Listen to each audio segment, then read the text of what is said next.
നിങ്ങളുടെ favourite shows ഇനി ഒരിക്കലും മിസ്സാവില്ല. ഇപ്പോൾ C5 കാണും നിങ്ങളുടെ ഫേവറേറ്റ് ഷോസ് തികച്ചും സൗജന്യമായി. തുമ്പിയെ കൊണ്ട് കല്ലടിപ്പിക്കുന്നത് പോലെയല്ലേ ഇവളെ എല്ലാരും കൂടി ആ കമ്പനിയുടെ ഭരണം ഏൽപ്പിച്ചത്. വിശാലിനോടുള്ള സ്നേഹം കൊണ്ടാ ഇവൾ ആ കസേരയിൽ കയറിയിരുന്നത്. പിന്നീടാ മനസ്സിലാക്കുന്നത് അതൊരു മരണസിംഹാസനമാണെന്ന്. പാവം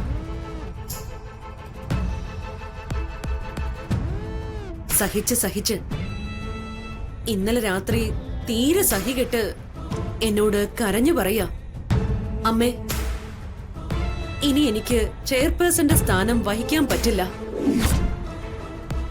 ഇനിയും ഞാനത് തുടർന്നാൽ സ്ട്രെസ്സും സ്ട്രെയിനും കാരണം ആത്മഹത്യ ചെയ്യേണ്ടി വരുമെന്ന്.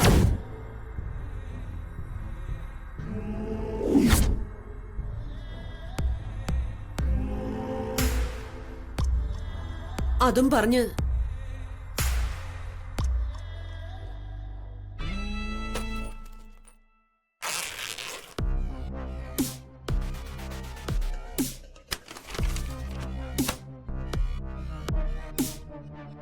മോനെ, നീ ഇത് നോക്ക്.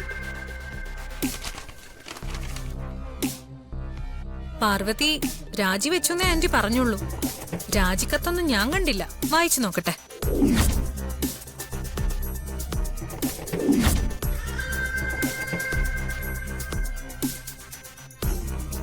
ഇത് രാജിക്കത്ത് മാത്രമല്ലല്ലോ. എല്ലാ സ്വത്തുക്കളും പ്രഭാവതി ആന്റിക്ക് എഴുതി കൊടുത്തിട്ട് പാർവതി ഈ വീട് തന്നെ ഉപേക്ഷിച്ചു പോകുമെന്നൊക്കെയാണല്ലോ ഈ ഡോക്യുമെന്റ്സിൽ നിന്ന് മനസ്സിലാവുന്നത്.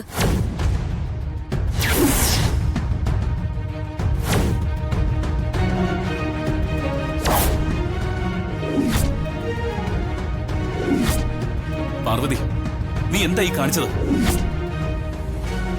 നീ ഇതൊന്നും എന്നോട് പറഞ്ഞില്ലല്ലോ. പ്രഭാവതി അമ്മ ഞങ്ങളെ തീർത്തും ചതിച്ചു കളഞ്ഞല്ലോ. ഉദയന്നൂരമ്മ അവരിങ്ങനെ ഞങ്ങളെ ദ്രോഹിക്കുന്ന ഞാൻ സ്വപ്നത്തെ പോലും കരുതിയില്ലല്ലോ. മോളെ, നിനക്ക് എന്തെങ്കിലും പ്രയാസം ഉണ്ടെങ്കിൽ അത് ഞങ്ങളോട് പറയാൻ പാടില്ലായിരുന്നോ?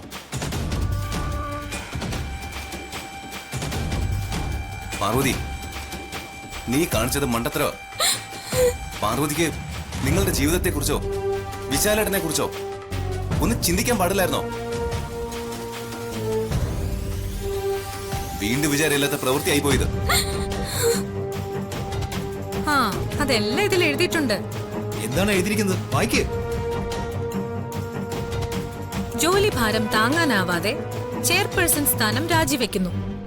സ്വത്തുക്കളും കൊട്ടാരം പോലുള്ള ഈ വീടും എനിക്ക് പരിപാലിക്കാൻ സാധിക്കുന്നില്ല. ആയതിനാൽ ഇതെല്ലാം ഉപേക്ഷിച്ച് കുറച്ചു കാലം നഗരത്തിന്റെ തിരക്കുകളൊന്നുമില്ലാത്ത പ്രശാന്ത സുന്ദരമായ ഒരിടത്ത് പോയി സ്വസ്ഥമായി ജീവിക്കാൻ ഞാൻ ആഗ്രഹിക്കുന്നു.